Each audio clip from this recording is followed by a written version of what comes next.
Good afternoon.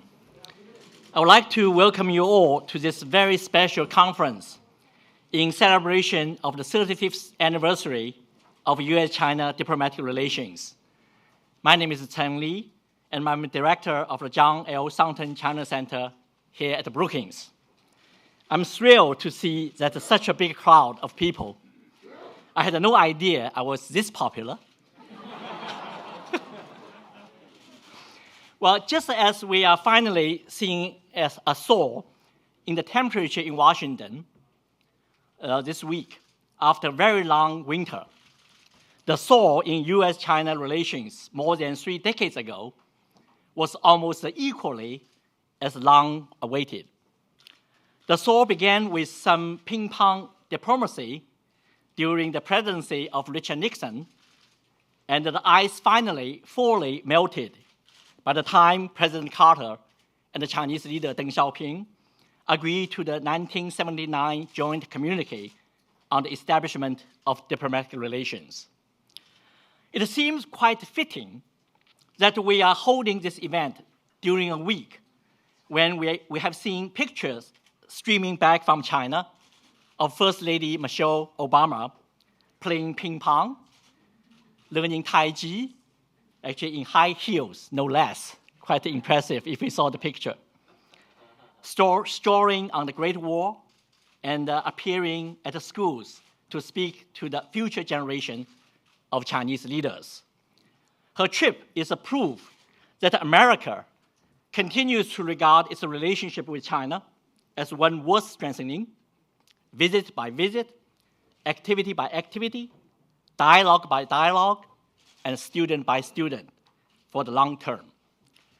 It also speaks to how this relationship has developed over the past 35 years, that our star guest today will not be talking about ping pong, but the sport of basketball, which, as anyone who has visited a college campus in China can attest it, is even more popular in China than it is in the United States. We are so lucky to be joined today by former NBA star Yao Ming and NBA Commissioner Emeritus David Stern, who will speak about the important role of sports in public diplomacy. Both of them have flown into DC just to attend this event, and that speaks to their commitment to advancing this very important cause. Yao Ming and David Stern, we are so honored and privileged to have you here this afternoon. This panel would not have been possible without the intellectual initiative and the convening input of Brookings Managing Director, Bill Ansalas, who will serve as moderator for this panel. Thank you for your support, Bill. We are also extremely lucky to have with us delegations of influential young leaders and scholars from both China and the United States who have participated in a private roundtable yesterday and also this morning. The events this afternoon are the culmination of these discussions. And in our second panel, we will have the opportunity to hear about the future of the U.S.-China relationship from some of the most talented, remarkable young scholars. In the concluding panel, we will hear from a very influential young scholar in his own right, Evan Medeiros, the Senior Director of Asia Affairs in the National Security Council, who I will introduce later today.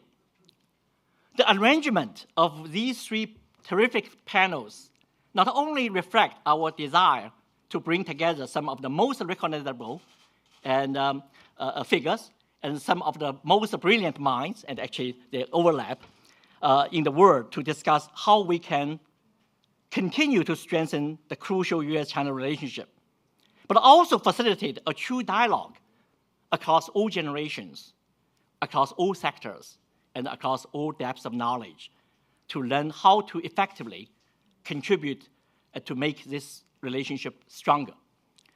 Now let me turn to the co-host of the conference, a distinguished diplomat, a devoted educator, accomplished scholar, and longtime friend of Brookings, Dr. Qu Xin, President of China Institute of International Affairs, to offer his welcome remarks.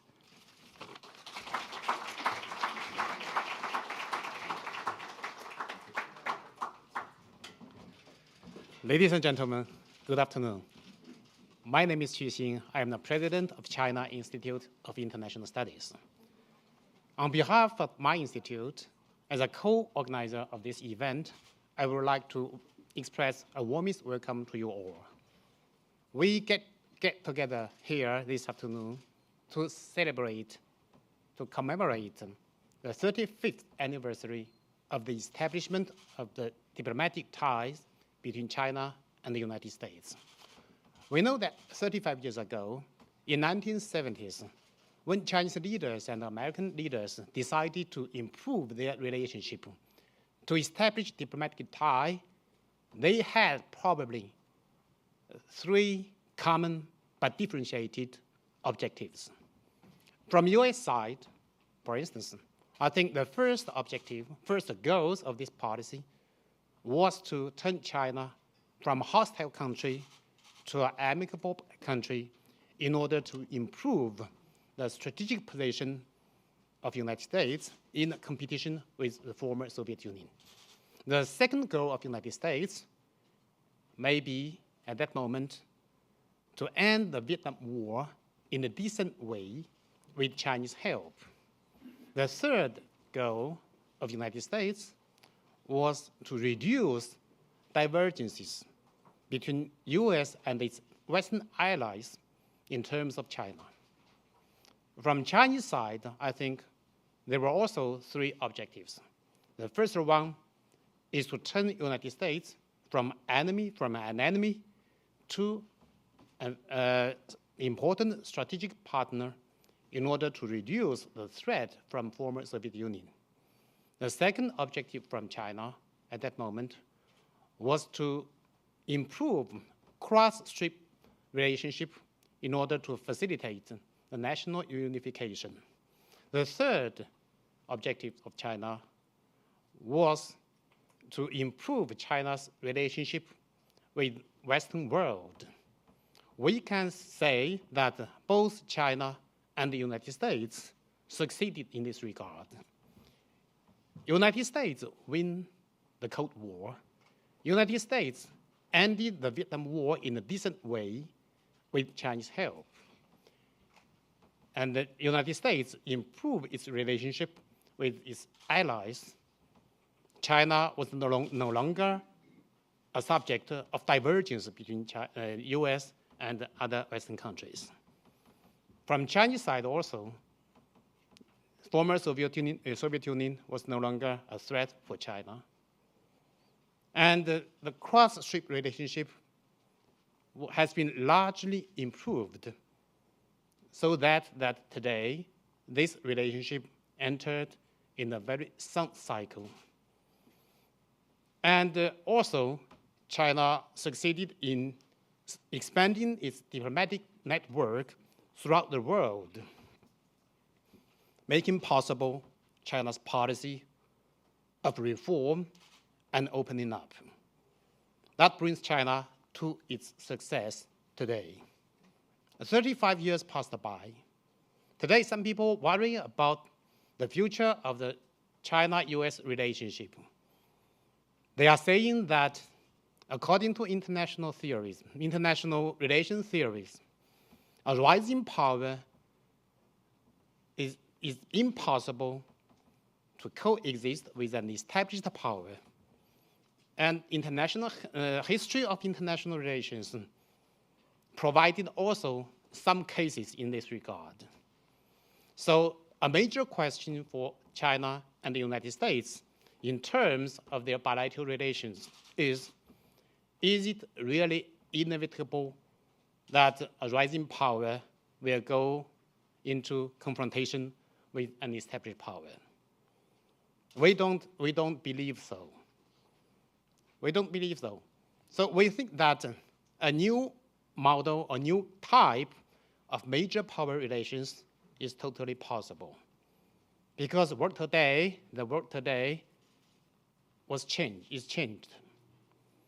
So the inner essence of this new model of power relations is to avoid zero-sum game, to create a win-win situation. So it is totally possible. So that's why we are here today, this afternoon, to commemorate the 35 years of diplomatic relations between China and the US. Most of the members of my delegation are young. I would like to be also young, but I'm not. So most of my delegation, members of my delegation are young scholars. We bring them here today because the youth represents the future of the nation. An understanding between young scholars of China and young scholars of the United States may shape the understanding, the future of the relationship between China and the US, may shape the understanding between two nations that are China and the United States. We are extremely lucky to have Yao Ming here today. You know, Yao Ming is a perfect representative of China in the United States. So famous. When you go in the street of the United States, of Washington, you ask who is President of China, Prime Minister of China, you're not sure to have a right answer. But if you ask who is Yao Ming, so everyone knows. So that's why we are very happy here. Yao Ming and other Chinese young scholars will share with us their perceptions, their understanding, and their thinking concerning our world, concerning China today, concerning the future of the Sino-American relations. I wish and I believe that our event will be a very successful one. Thank you.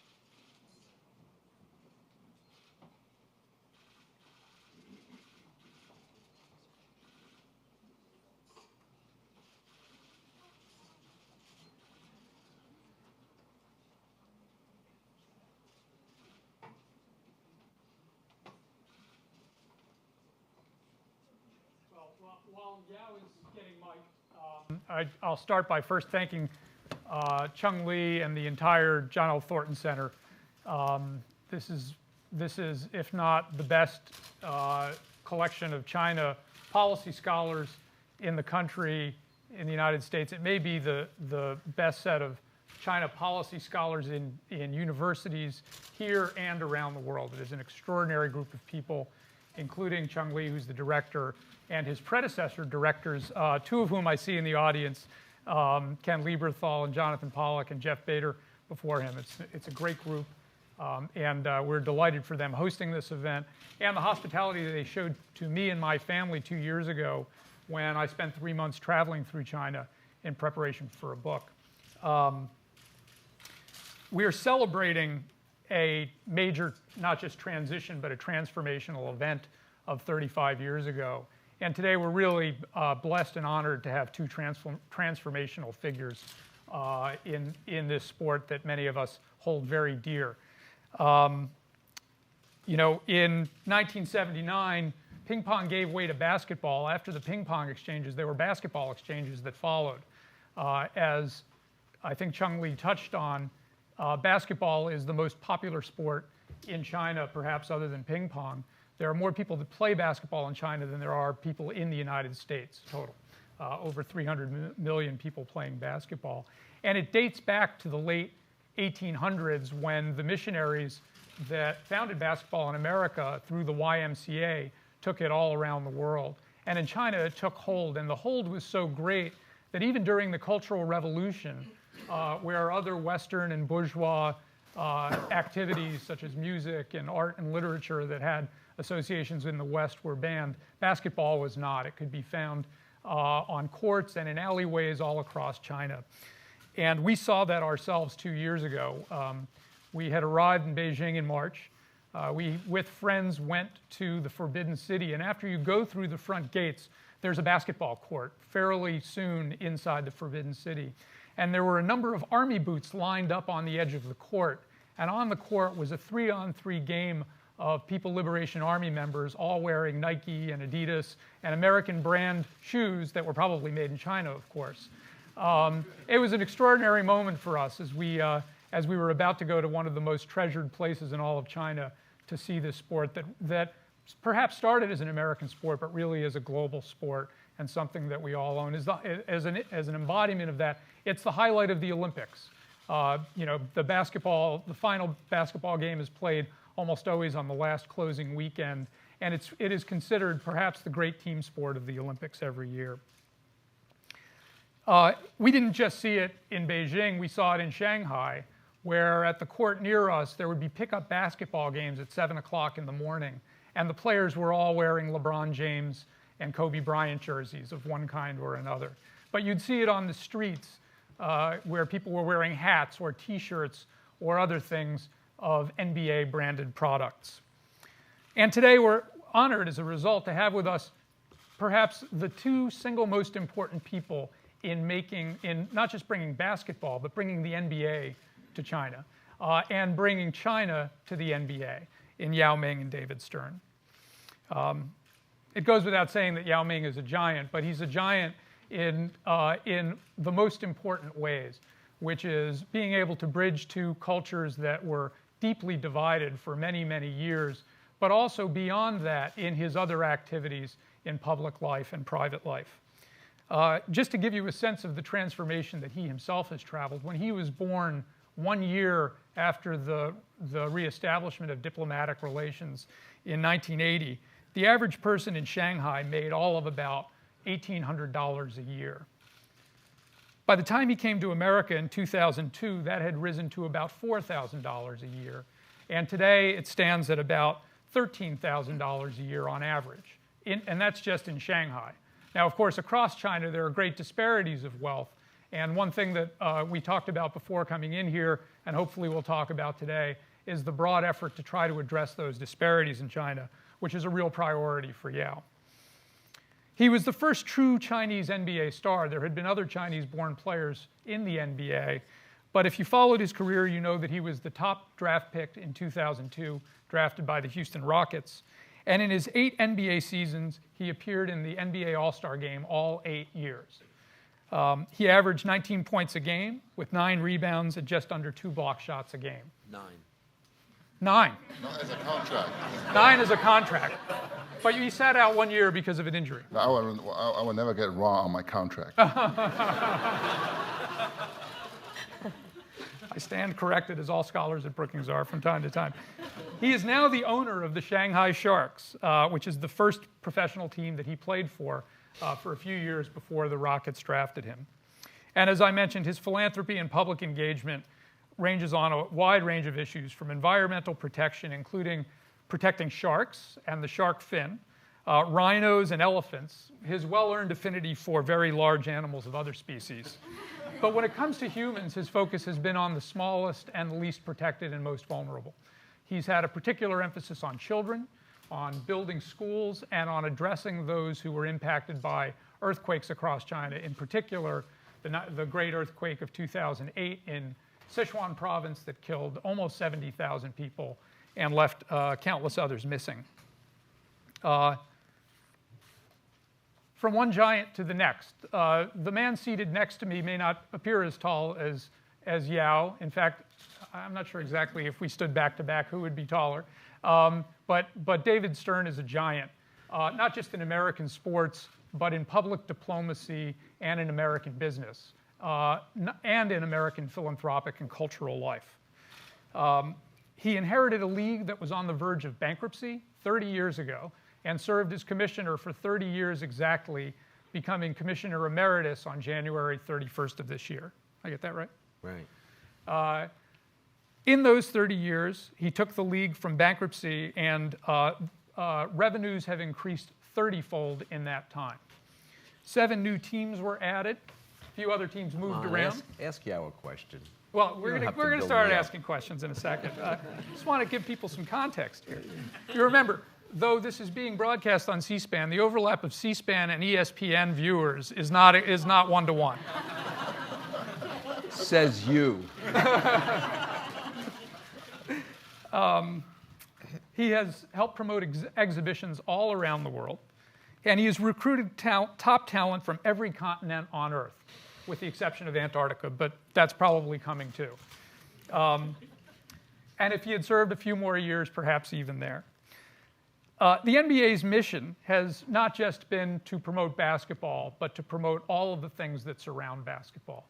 And that's including social issues in the United States and abroad, from human health and development, physical well-being, but also things like racial disparity and income inequality. It's an extraordinary accomplishment that is unmatched in professional sports in the United States. David did not get through this without having dealt with challenges and controversies, but throughout he lifted the game rather than dragging it through those issues. And so it's a real credit to us that he's here with us today. I first saw David, or most recently saw David and met David, and first met him in October when he received Harvard University's W.E.B.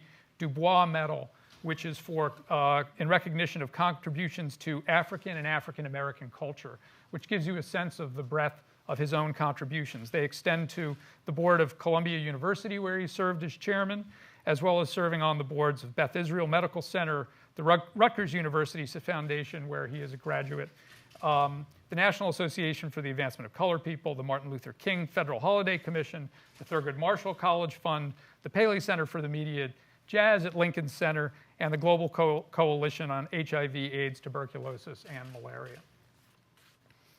All right, I'll turn to Yao now. Okay. Thank you. You're welcome.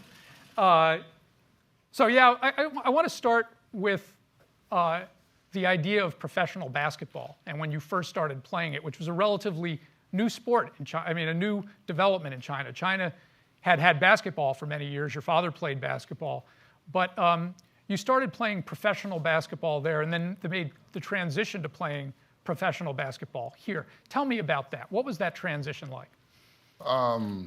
The transition is great. The professional basketball I played in China started in 97. Yeah, I played 5 years for my Shanghai Sharks, and I've been drafted by NBA in 2002, heading to Houston Rockets.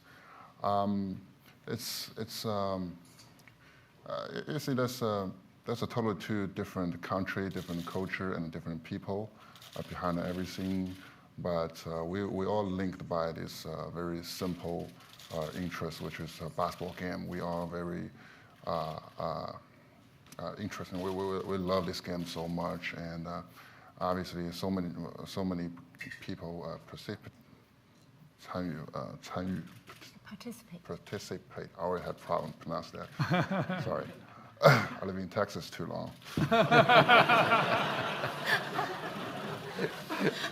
And this game links so much people. Even we know each other or we don't, and we can.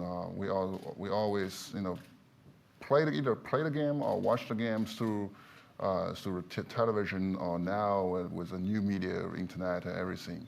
I mean, this game just brings everybody together. Mm-hmm. I want to ask quickly about the game. How different was the game itself when you made the transition? Was it played differently in China? Was the, you could go to simple stereotypes about team versus an individual sport, but I've been so struck by the complexity of NBA playmaking. Did you experience a transition in thinking differently on the court? Well, of course, NBA is much physical than the CBA.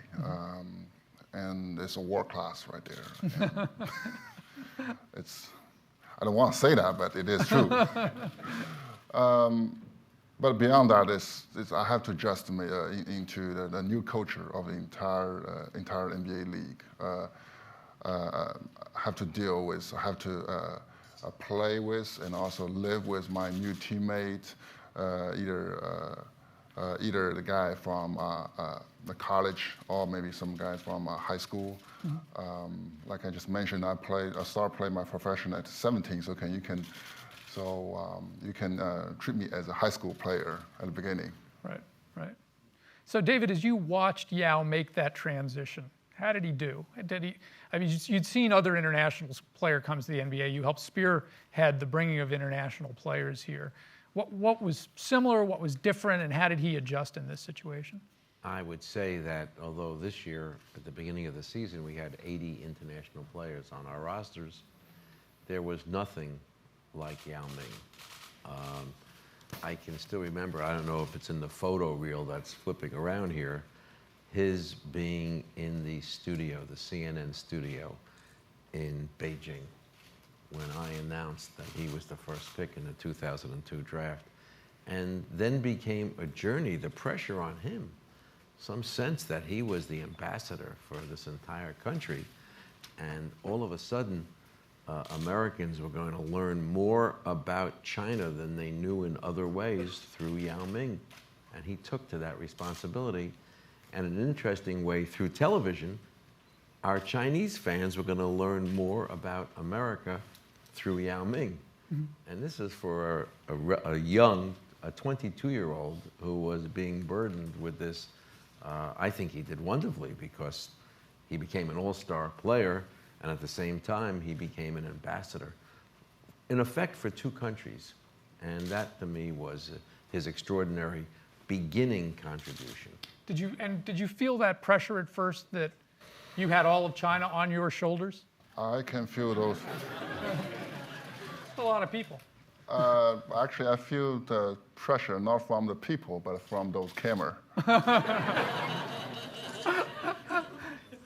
Was there a moment where you felt you had made it and suddenly the pressure diminished and maybe different pressures took on? That's why, I think when you focus on something, like when there's a basketball game I can focus on, you will reduce those pressure automatically, because it's everything is all come from basketball. When you can, how can I say this? When you don't know what to do, do the best you can. Do what you're good at. That's what they say, right? So I think, yeah, I do feel a lot of pressure, but either myself or my parents has just told me that you just need to focus on basketball, do what you're good at, and let time take care of the rest of it. Did you ever wake up and think, I've become an American?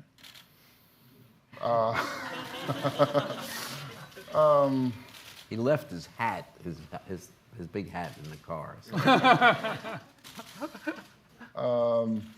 Well, I did a few times when we finished the game and on a road trip, and we flew back to Houston in the middle of the night. And there's no car on the highway. You would slide down the window and pop music, and maybe drive the car. I should not say that 100 mile an hour. You can do that in Texas. Oh wow. Well, that's after I get my first license. But I assume that's still illegal, right? Well, no, I'm just saying there's a couple of lifestyle. I live in Houston, so and I live in among those players. You will adopt some of their pickup, some of their culture, and some of their sense of and that's automatically picked up. It's not like something you have to go to school and you have to buy a book to learn it. Right. You all learn from the lifetime spent with them. And if you think back now, it's been 15 years since you were drafted, almost. You were drafted in 2002. I'm not 12 that years. old yet. 12 years since you were drafted.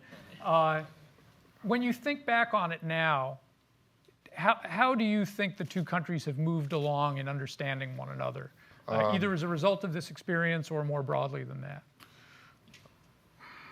I think this created an opportunity for us. People like to watch sports game in China, in both countries. And this provide a channel for us through the sports. We extend our sense into the life in America. And also, I don't want. I should say that every year there's dozens of sports journalists come to Houston to follow the Rockets game, and often I would talk to them, and they all talk about besides the basketball game, they're also writing something like American life and how American teenage thinking and how people treat the game, how they think about those games, and all those all those are part of American culture, and those package all delivered back to China through their pen. Mm-hmm. And David, when you've taken the exhibition tours to China, do you see the other thing going back, that journalists that travel with the team, that follow the sport, but then get to know the culture a little bit and project it back? I do see that, but when we first played our NBA exhibition in 2004, what I was struck by, because it was Yao and the Houston Rockets and the Sacramento Kings, were the demands that were made on Yao and his unfailing good nature. Back in China. Back in China. Mm-hmm. I mean, we were traveling with, people think the Dream Team was a sensation. Yao with the Houston Rockets topped them all. And I think many of our reporters following us and television crews were astounded by the popularity of Yao and also the familiarity of the fans they saw with the game. Talk about the universal teenager. You could see it. They're wearing their pants too low. They've got headphones on. Their hair is tinted blonde, and they're shouting "Yao Yao" and shaking the bus. I mean, so our traveling media was astounded by the melding of these cultures brought together by this little round ball and this very large player. And yeah, I want to ask you about your dad, because your dad played basketball before it became a professional sport. When he watches this now and he sees Chinese youth drawn to the professionals and to the professional glamour, does he reflect on how much it's changed? Do you think about that, how the huge leap from it being a national pastime to be a national craze almost? Time is big different today. I should tell you that my mom played basketball too. Your mom played basketball too, right? Yeah. Both my parents. My daughter plays basketball. Now she's going to... Both my parents played in the 1970s. It's very interesting. That's same time as the ping pong relationship was established. Obviously, basketball had taken a backseat by then. But in the past, the basketball is like it's more like try to encourage people. I think it's same. I should say same thing today. There's still the sports game can encourage people, but in back then there's no money and no professional league. Guys play basketball is because the pure love of the sports, and also part of it because the select drafted by the country, drafted by the sports. And today, after 30 some years, that the young generation have their opportunity going to choose what they want going to do, and from that I think the attitude are totally different. They are more aggressive to approach what they want in the sports and spread those passion to rest of. When you have a basketball game like you just mentioned in Shanghai, 7 o'clock in the morning, when you watch there. When I go to school at 7 o'clock in the morning, I would love to have a cup of coffee, enjoy the morning news. But I saw some of the basketball game on the street, like you said. It really encouraged me. If you feel that there's a new day that's full of energy and you're still young, if I'm not, but still, I think that kind of activity is just so impressed everybody who can touch up. And there's been an enormous amount of encouragement by the government, which has focused upon basketball as a sport of exercise, fitness, good health, and I guess what we would call teamwork, or what might be called harmony in China. And it really has, been a force for the installation of backboards by the government in tiny villages of 1 million or more people. Right. And so that's been, and especially with the concerns about obesity and diabetes, basketball has taken on a little bit of a different approach. And what we're seeing increasingly is a sort of a common interest / passion. And Yao is very much a fulcrum for that, because when Yao says, I want to have an exhibition game to raise funds for the victims of the earthquake, then Steve Nash and groups of players go over there. When Yao says, I'd like to form the NBA Yao School to deal with kids after school because there are no gymnasiums appropriately in the schools, the NBA says, we're with you. Right. And so Yao is sort of a one-man policy maker for bringing these two countries together. People think of it as really just about fandom, but it's more. I mean, we invited the Chinese national team here in 1985, and Red Auerbach and Wes Unseld and other worked with them. So we've always viewed basketball as something that was a little bit different than the government relations, and had the ability to do some melding and also working on issues of common concern. Well, it has that ability both because many of us played at whatever level of excellence or lack, the ability for people to participate in it, but also to observe it and watch it, and that's an extraordinary thing. It draws people to it because they've had their own experiences with it.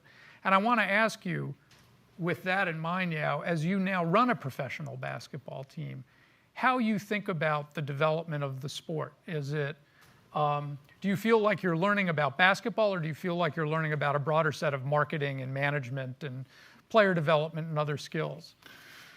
When you own a basketball team, it's not just a basketball game that's as simple as basketball game. It's not a skill anymore. It's a management. It's a totally. You were once a Chinese. Don't say it. On that, you were once a Chinese export, and now you're importing. Are you importing management skills that you learned in the United States? Well, there's some of the skill we can use in China, but after all, you have to understand there's two different culture in two different countries. You cannot just copy 100% and just simply move to there. And say, hey, this is a model we have to use right there. You have to make some adjustments. I have to say that the management over there in China is a lot more different than here. And but at the very bottom, the love of from the people to basketball is still the same. It just the structure will be a little bit different. As David was suggesting, it does draw people, and that gives you enormous, if not power, an enormous opportunity to make contributions into society. I'm curious to hear how you think about and pick the topics that you choose to focus on, things like education or wildlife preservation or other causes. Give us a little sense of your own priorities, how you came up with them, what got you interested in them.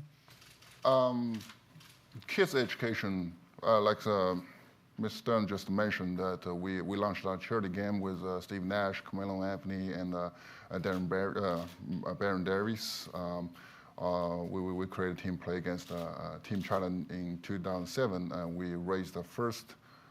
We raised the money to set a fund to support the kids' education, and we established the foundation at that time, and also move on into today. We built a 17 school already, and also we are very interesting about how can we help the kids, grow more healthily.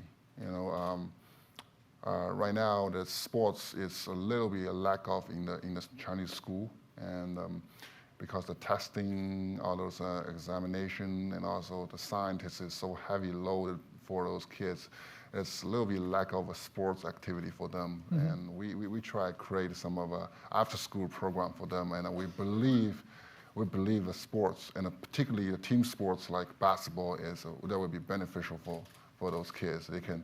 It's more like, it's not trying to select a next basketball star or writing star or something. We are more focused on those character, personality, and life skill build, like chemistry, teamwork, leadership. You can beyond that, you can name lots of things. And also the animal conservation is, I think, it's a very good example to tell everybody how China to see their own responsibility for the world. Is a little bit of a story about this is because in 2006 we have a cooperation with Wild8, the NGO organization who focuses on animal protection. We launched a program to try to tell people stop eating shark fin soup, which is create a huge marketing, and also made a lot of shark being approached in the water, and almost 70 million every year sharks being lost in water.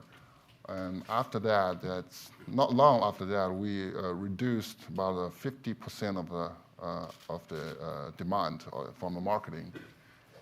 Did you face any resistance? Were there critics of traditional Chinese cuisine culture that said, why are you coming in with newfangled foreign ideas about? Yeah, I got some letters. I got some letters.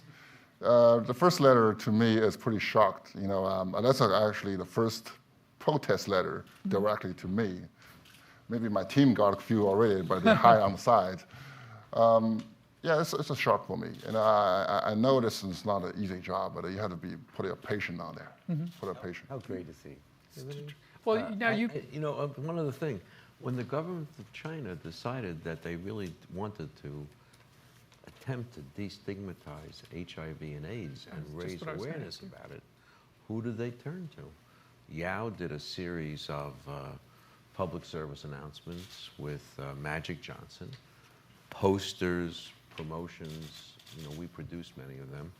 It was spectacular, and it had a huge impact, and the number of hits on I guess it was the Aaron Diamond Foundation website, practically took it off the charts. So Yao is a much in demand spokesperson, and he has devoted his time spectacularly. David, you went through that here in the States. You were commissioner when Magic Johnson was publicly announced that he had come down with AIDS. And you've seen that issue, the stigmas associated with it, the destigmatizing process play out not only in the United States and around the world. Why is it that sports are the vehicle for that? Do you reflect on that? Sure, and basketball in particular? They are, because they're someplace away from the self where you can have these convenient conversations. If you want to engage the world on any subject, it's so much easier to do it when there's a racist slur in an Italian soccer game, or an American announces that he's HIV positive, or even in the context of a player having graduated from college, a football player, and not being able to read. It's amazing how, in addition to the exercise part, in addition to the team value part about teamwork, discipline, sacrifice, you then go to the cultural part, which allows people to have these conversations. Magic Johnson and his situation changed the debate on AIDS, not in this country alone, but in the world, because Magic was a beloved figure and he was a sports figure. And sports figures have a completely different set of familiarity to their fans. I want to turn over to the audience for questions in a minute, but just one final question to you. As you reflect back now on the hard times of that first year, and when you come to the United States now and see people that maybe in your first year were challenging, there was a whole taunting relationship between not so much you taunting him, but Shaquille O'Neal taunting you a bit before you played him.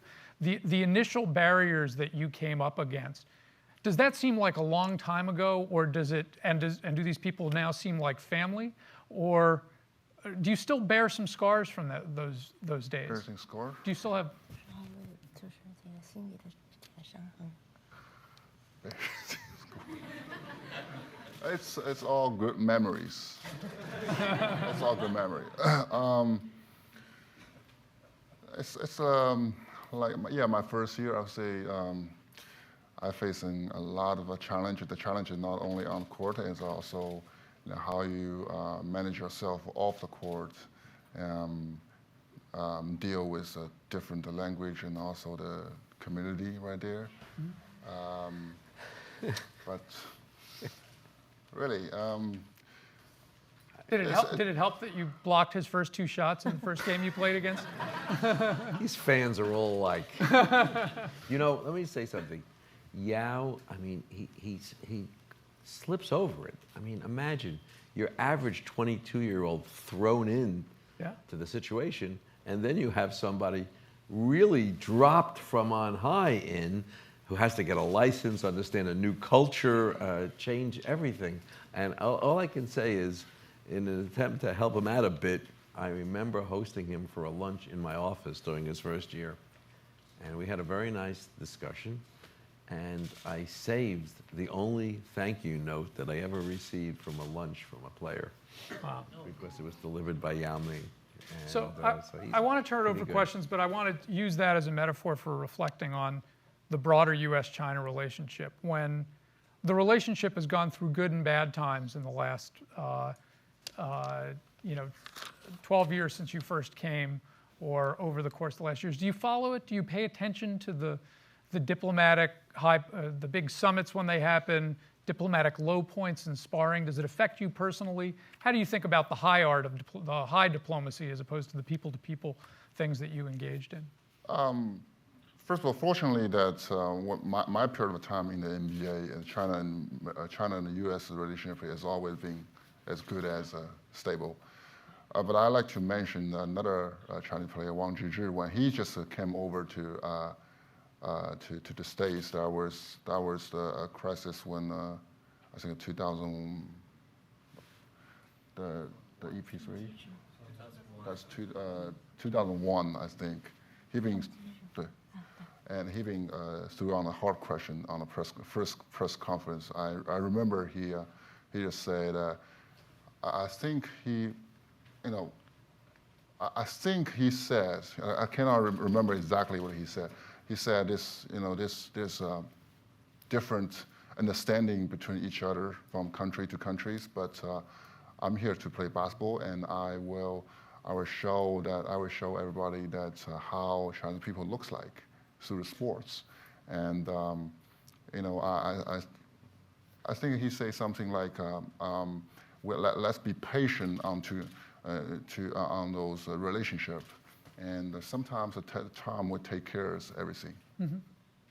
You know, from our perspective, when we really feel pretty good when then Vice President Xi was visiting the United States, and one of the stops he wanted to make was he wanted to meet Kobe at a Laker game, and then Vice Premier Liu came over with a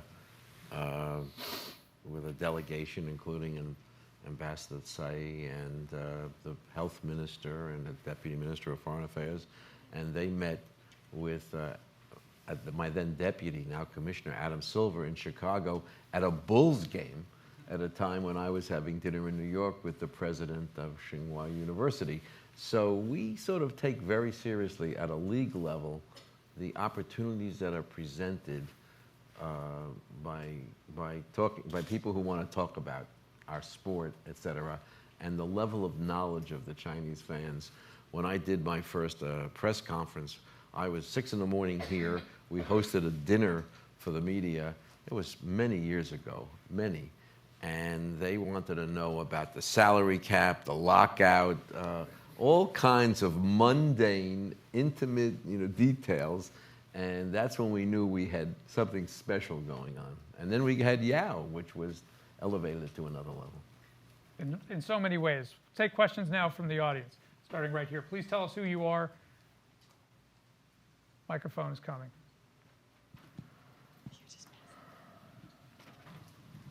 Scott Harold from the Rand Corporation. I'd like to first note that Yao Ming kind of broke a big barrier. You noted Wang Zhizhi came, but these gentlemen played a role in basketball somewhat akin to breaking the color barrier, and it's quite an honor to be present and to see that happening. Recently, we had another major breakthrough in the NBA with Jason Collins being the first gay NBA basketball player, the first professional athlete in a major sport to come out.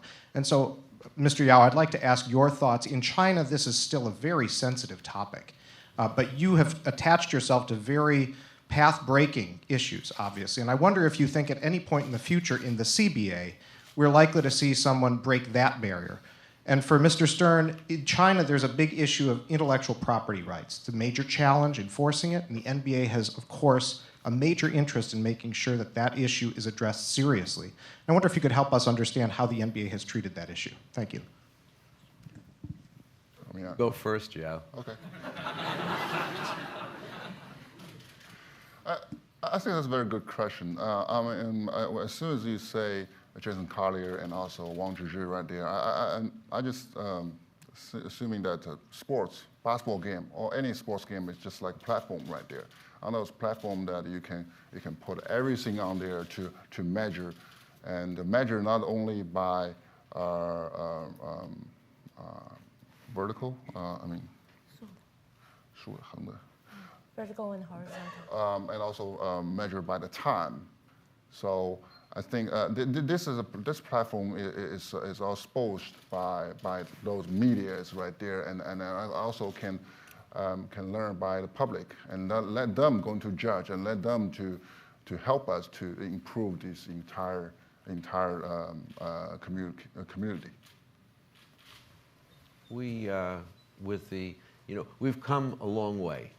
Well, I think on one of my early trips to China, I saw someone walking down the street with a Bulls uniform on, and when you looked at the back of the shirt, it had the San Jose Sharks from the National Hockey League. I knew it wasn't legitimate, okay?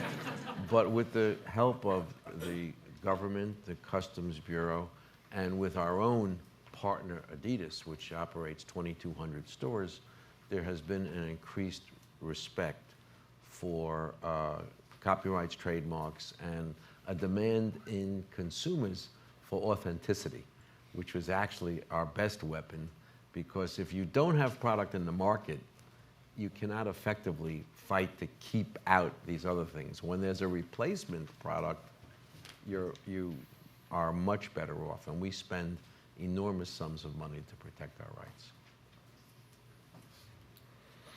Right here in the third row. Thank you. Zhang Peng from Chinese MC. 侬好, Yao Ming.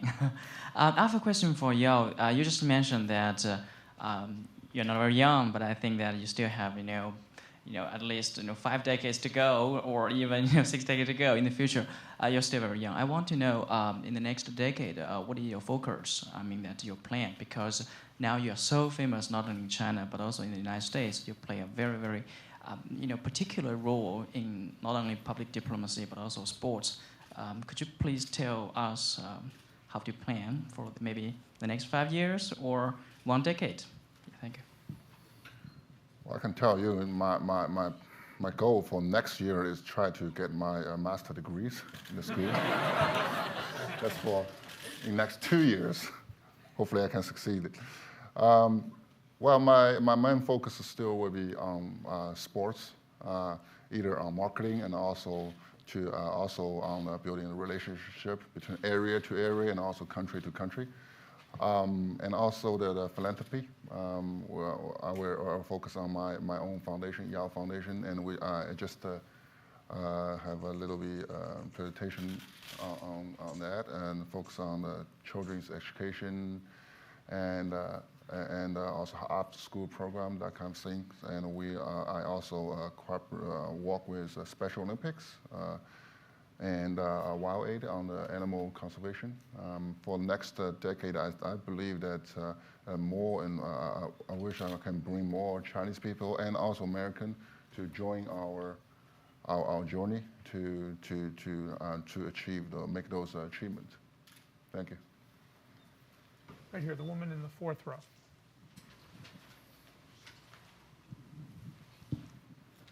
Hi, my name is Feng Le. I'm from Shanghai and I'm working with U.S. China Business Council, and I'm also a student from the University of North Carolina. As a huge basketball fan, I'm impressed by Yao Ming's achievement of career and contribution to the U.S. China bilateral relationship. So since your retirement, we haven't seen the Chinese basketball player in the NBA as influential as you did.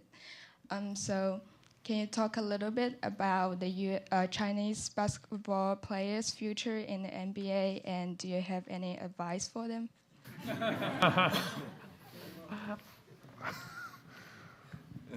It's I can't give you the name because follow the CBA regulation, but there's a few. Yeah, wow. Tampering. Right, exactly. He's not allowed to talk about players on other teams that he doesn't own. Even in the CBA. There's a few guys who is pretty talented, may have their chance to make to NBA, but it's too much unknown there, and EBA, I mean either CBA and NBA are very challengeable in today. They have to make the step by step. So take your time. I think you will see some surprise in a few years.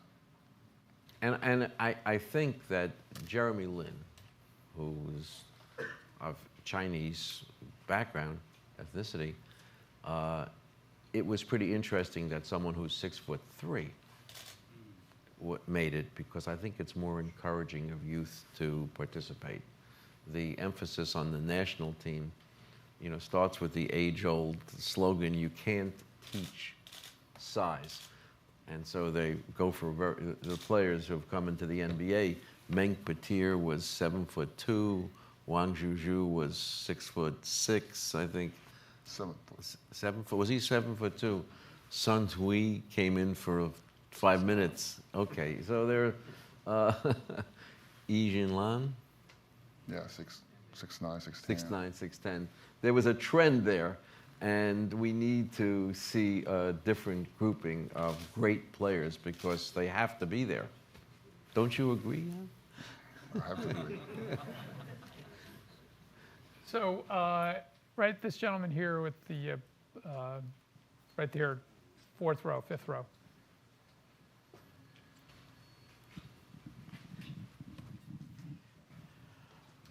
Rob Warren.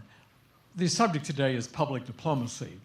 We have another public diplomacy event in China that has been giving a lot of attention, and that's First Lady Michelle Obama, who was graciously greeted for a week, traveling throughout and got a great deal of publicity. Would you care to comment on that public diplomacy? Thank you. Public 就是公共外交，那个是奥巴马去中国。 First of all, I know it's late, but I would like to say the welcome to First Lady visiting China. Hopefully, she and her daughter had a pleasant journey over there for a few days. And I follow their news on the paper, on the internet, almost every day. Looks like they had a good time over there. I think this is, I'm not sure I would call this is like a relationship, or this is like a policy. I think this is more like a lifestyle. This is more like a lifestyle. When the president from both sides meet each other, and because of a family issue that First Lady cannot attempt there, and a couple months after that, First Lady visits China again, and First Lady from China side, they had a very nice meeting together. It's almost like walking to a neighborhood's house, say, how are you doing today? I made a pie, I'd like to bring to you. It's almost like that. It reminds me my first house move in Houston, that as soon as I moved into there, my neighborhood comes to my house, hey, welcome to the neighborhood. That's, here's some, I know there's a tradition here. Here's a pie. I remember she brought a pie into my house. It's very, very warm. It really, put those two countries, people close together.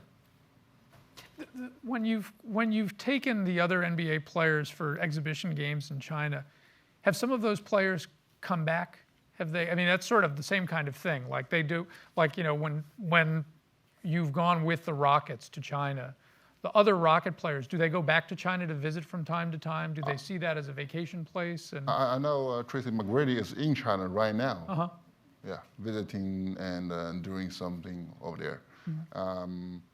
I know there's other players who's played in China in the CBA a few times. 40 NBA players and retired players visited China this summer. Wow, that's terrific. Woman in the white sweater here in the back, middle.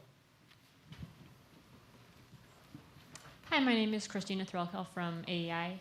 And when I first went to China, I was so surprised to learn that students there didn't really have access to physical education, sports. I mean, when I was growing up, I played all kinds of sports in school. It was an everyday thing. And I learned later, often children are separated in China to a different school if they're going to do sports, and that's their main focus. And you mentioned a little bit about, what you've been doing for after-school programs. And I'm wondering if there's something more that can be done in terms of changing the way the schools work to include that, because I feel sports are such a thing in terms of character building, like you mentioned, that would be so beneficial, not just as an after-school thing or an extra thing. So if you could speak on that, that'd be nice. Thanks. Yeah, thanks for the question. First of all, you have, I don't know if you speak Chinese. Yeah, sports in Chinese we translate to 体育 as a two character, but 体育 as exactly translated into English should be a physical education, right? So actually physical is a strategy, but the goal is to educate. So yeah, like you said, I totally agree. That is my idea. This is my goal to change the situation in China, particularly in the school. Like you said, that there's a part of a student, including me, being separated from the school into a sports academy to focus on develop on the sports skill. So in one day, maybe one of us, like me, I can play in the national team in the Olympics or something. But also educate is so important for both sides, to help us to understand the sports, why we play these games. And the sports game is teach us how to obey the rule and to compete, to work together. And finally, there was a leader will be create among the people. And on the other side, for the school, for school part, that as I just mentioned, that all those kids from elementary all the way to the college, they are very heavily loaded by those examining, and also those scientists study. They don't have enough time, and also they don't have that kind of extra energy to spend on the court to play. I think that to change that situation, that we have to increase the public awareness to understand, how that will help hurting us in the next 20 years, and not necessarily need to be to next 20 years. We already feel the 缺点怎么说？ The flaws of that right now. In last month, when there's there's 两会. You know what I say. Yeah. And they're just not only one person, not just few persons mentioned that we have to reestablish the sports system in the school, and also reconsider about how we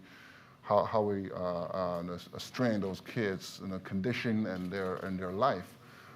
This is very positive, and I know that President Xi Jinping is a big fan of football, and I think that will be helpful too. You just extracted or elicited from Yao the brief for why the NBA Yao School is starting small in terms of a retrofit. Sort of, I'm thinking of a nation of tiger moms. We're trying to get some physical activity, a little respect for sports in the process, and Yao is a wonderful spokesperson for that.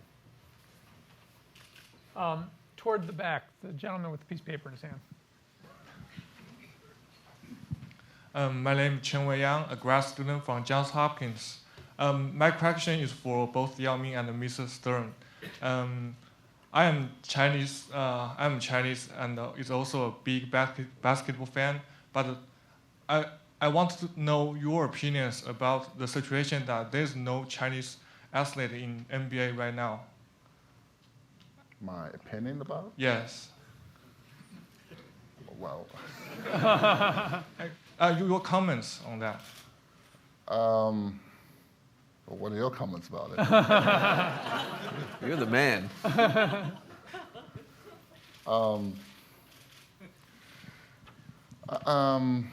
There's always be a wave of a player who will come to China. I think the first wave is start from Wang Zhizhi's draft in 1999, and Meng Bater after that, and Mei is the third player come to the States, and Yi Jianlian and Sun Yu. And right now, yes, like you said, there's a gap. I think there's a gap between the first wave to the second. And like I just answered that lady's question, that I seen few young talents in China, and just be patient. And I think NBA had a check already. That's right. In answering a question, I say I don't believe that Yao Ming is the last great Chinese player. He's the first great Chinese player, and the rest are coming. I think we have time for maybe one more question. So the gentleman in the back with, I think, like a hoodie kind of thing here. Yeah, you. Hi, Will Summer. I was just doing a question for Mr. Stern, how you can compare Yao's impact on the NBA and it becoming a global sport versus owner Mikhail Prokhorov of the Brooklyn Nets and his impact, and how you deal with when two countries like Russia and the U.S. are currently at an international crisis. Well, I would say that the whole issue of international ownership of teams is not a big deal. There are something like a dozen non-English owners of Premier League teams, which is perhaps the most successful sport in the world, together with the NFL. So and the owners of the Seattle baseball team it's been in Japanese hands for a long time. So the Prokhorov ownership was just another iteration of that. Stay tuned for the rest. There are going to be always changes in relationships between governments and the like, but it may be that sports provides the basis for leavening things out a bit and being able to engage in certain conversations. I think that to this point, Mikhail Prokhorov's ownership of the Brooklyn Nets has been a positive thing and something that we solicited and have tried to nurture. And we hope that it will remain that way. Well, I really want to thank our two guests. As you could tell from their answers, their experiences, these really are giants in the world, not just of sport, but in broad cross-cultural understanding. And I think we owe them both not just a big round of applause, but our thanks and the hope that you will come back to Brookings both. Thank you.